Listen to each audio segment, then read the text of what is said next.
Few things get me into this tingling, scratching sensation as going out for a photo shoot. So this time I have some really good news for you. Well, actually it's good news for me. I contacted the mayor of the place where I live. My idea was to do an exhibit. He got back to me and he said yes. He proposed me a place. I'm going to see the place very soon. But from what he told me, it's an old university. So yes, it's in a nearby town. So everything is, walking towards the exhibit being done. The exhibit's title is going to be The End of the Roll. It's going to be about abandoned places and things around on the place where I live. So it has to do with the municipality as well. That's what I'm going to do for the next few weeks or maybe months, and then prepare something so that through May, June, July, things are starting to take shape. But I would like to do another thing. As you know, I do a lot of abandoned places and I am in several forums. And I see people doing HDR still. Please stop that. Please. And the way you're doing it is just, it's vomit. Literal vomit. Let me tell you this. HDR started in the 19th century. Although people say that it was invented later because the name HDR it's already not on the 20th century, the principle started on the 19th century.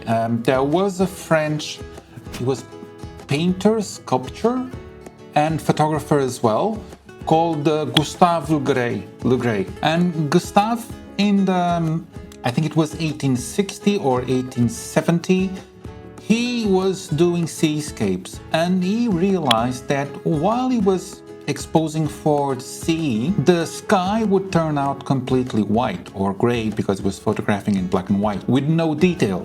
If he would expose for the sky, the sea would be completely black to a point that there was not much detail. So what he did was he started to do two shots, one correctly exposing the sea and another one correctly exposing the sky, and then he would bring both negatives together to form one image.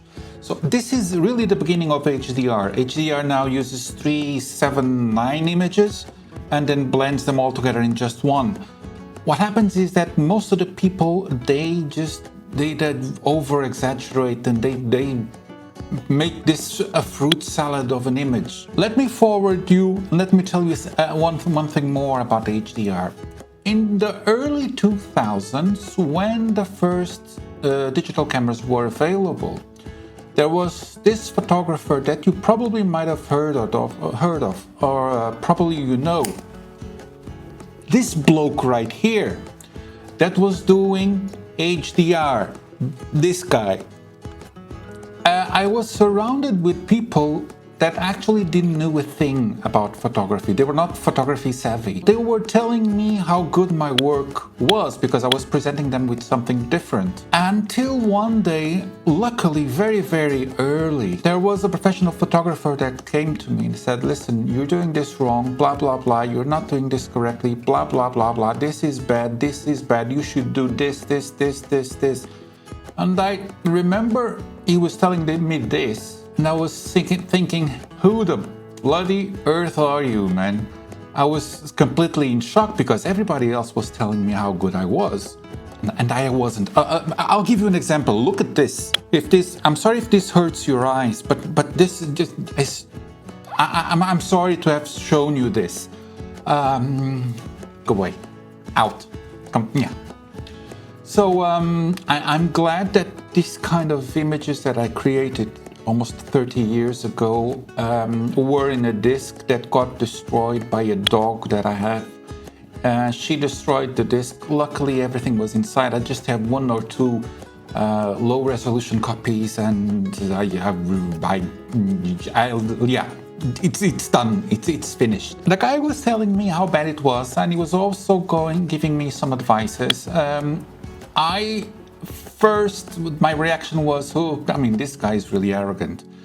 But hours passed by, and I'm not saying days or months or weeks, hours passed by, and I started to realize that it was actually very, very right. We've become friends since then, and he was absolutely right. He was absolutely correct. I was really a bad photographer doing HDR, and I was surrounding myself with people who were always telling me how good I was, when in fact I wasn't. Well, even today I'm not. But I learned a really good lesson from him. Luckily, with the passage of all these years, he now sees my work very differently. In the end, now he likes what he sees. But HDR, please don't do it. It's a technique from the 19th century. There is no point whatsoever today. The sensors of today, they're able to do 14, 15, 16 stops of dynamic range. There is no need for this. Don't do this colorful absinthe vomit that people do today. It's so bad. But enough of that, and let's start preparing the exhibit by going to local ruins just in the nearby town. I just need to do a quick pit stop to put for repairs an old standard Rolleiflex from the 1930s. This guy is my camera mechanic, and believe me, this place right here is full of cameras, is camera heaven. Just for your curiosity, this camera is having issues. I'm not able to arm it or to press the shutter to have it released. Inside this store, I'm like a kid during Christmas. Another good thing about having an EV car, you are entitled to have this green card over there, which allows you to park anywhere completely for free. Lucky me, huh? But on my very first out, I met what we in Portugal call ocupa. It's an OQP. It's the literal translation, OQP. This means somebody illegally living in an abandoned house. And the guy was just over there. I was on the first house that I was taking images, the one that you just saw now, the video, and I was approached by a squatter. Luckily, I'm very diplomatic in this situation, so I spoke with him naturally, and I said, "Listen, I'm just taking photographs of the house. I don't want any trouble." We had a very friendly talk for about 10-15 minutes, and then he turns to me and says, "Listen, I have a gift for you. I have something for you." So he goes inside the house on the first floor, and he comes back with this. He says, "This is a camera, this is a Samsung, so it should be really good. I'm giving it to you." And I said, "Listen, I cannot accept it. Oh yeah, but I'll give it to you, no worries. I say, "Okay, listen, I'm going to take some money out of the ATM machine and I'll give it to you." So I gave him 20 euros, which is actually surprisingly more or less what the price that I find this on eBay. And it's actually a very used Samsung Fino 115S. So it's a point and shoot camera. She had no batteries whatsoever. Well, she has batteries, they no longer work. So I went to my Chinese shop and I bought brand new batteries, and let's see, because I haven't opened this yet, so I don't know if there is film inside. So here we go. This is the plus, this is the plus. Moment of truth. Hey, it works. It shows a sign of error, so let's see if there is no film inside. So that's why the error. Alright. Panorama function. This is my 135 dummy roll. So you should go like this. Like this.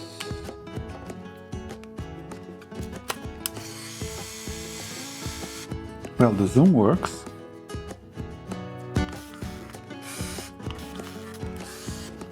So what if I don't want a flash? So no flash.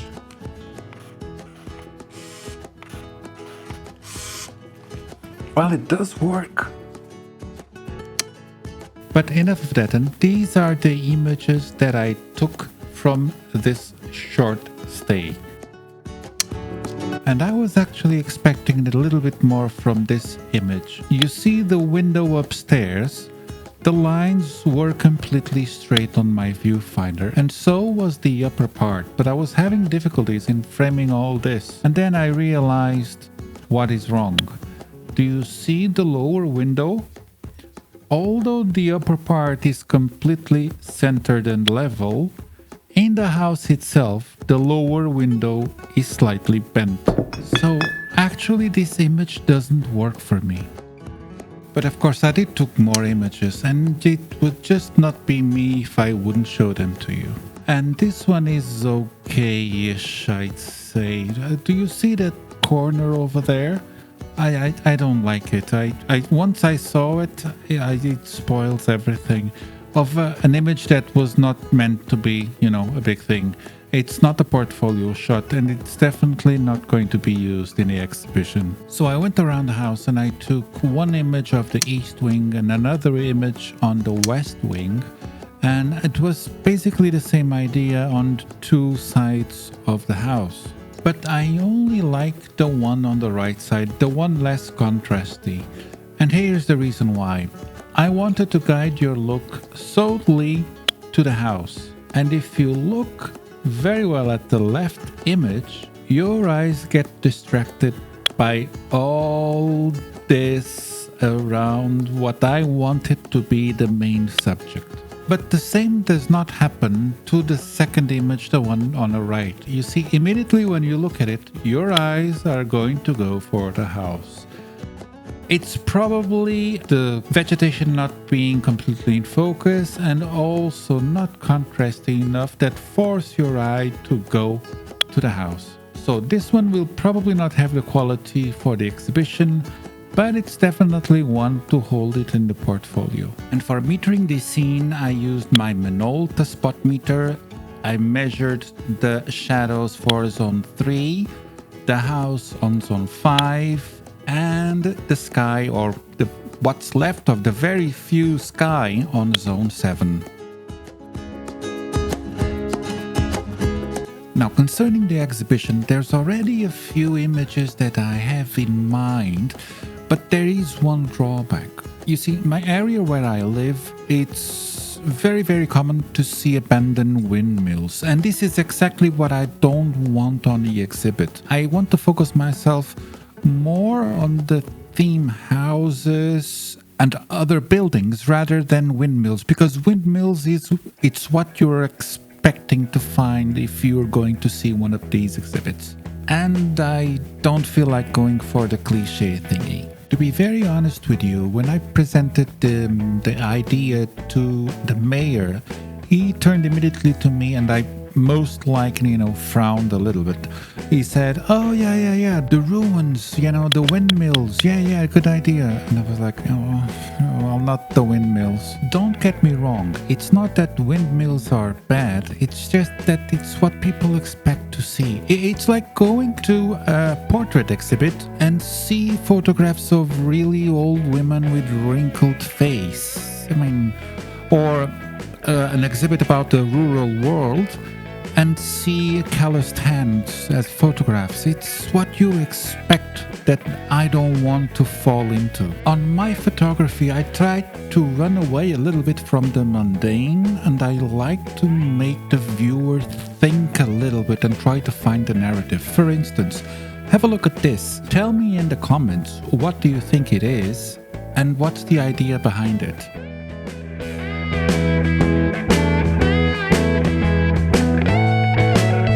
And the next place was just around the corner, what we called the Portuguese National Stadium, which was inaugurated in the 1940s by the fascist regime.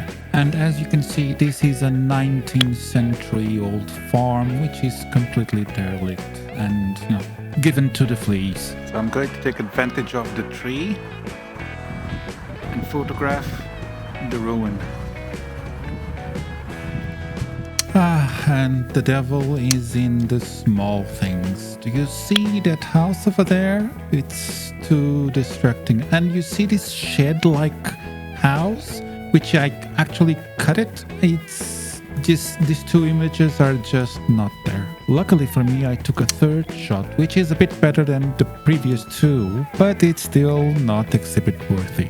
And on this next image, I came across a very normal error to do when you have a TLR. That is a beautiful house. Which is the parallax error. You see, with the TLR, as you're seeing with the upper lens, what you see is what you don't get.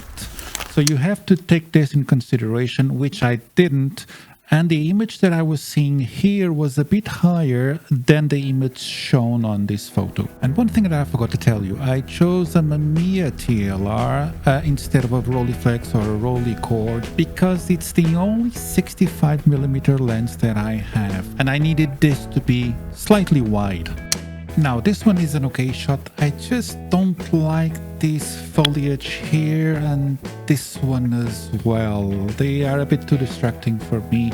And this one is kind of like a reminiscence of, of the previous two that I've shown you on this video. I'll show you again. But hey, upwards and onwards, and it's time for me to start cruising and speeding on the right lane of the highway.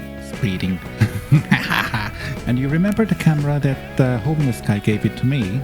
Yep, I'm using it as a backup camera because it makes all sense in the world to use it in one of these projects. And I have to remind myself to keep these videos on a short leash because I get distracted and this easily goes to 30 to 40 minutes. So I need to calm myself and to start planning more on editing the video and to make it shorter and shorter. Because if I let my imagination go and start to do long videos, my subscribers will start to go away.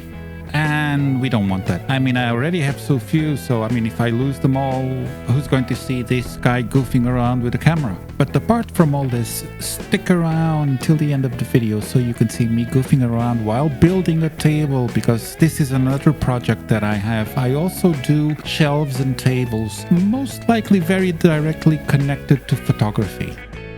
And 1 and 2 and 3.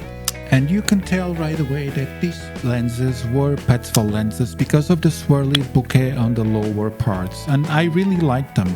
One of them was taken with 110mm, the other one with 190mm. And they gave this evil contrast look to it that I really like. And for sure, these ones are going to be on the exhibit.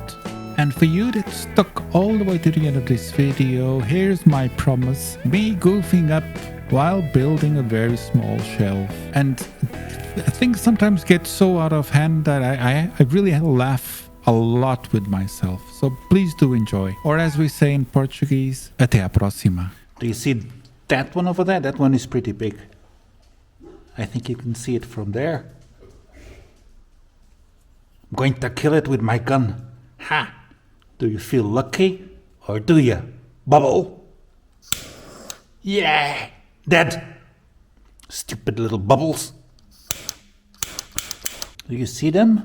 Do you see that one over there? Going to kill it. Hasta la vista, baby. There you go. Ah, you're dead. You're a dead bubble. That one too. Ah, there you go. Hasta la vista, baby.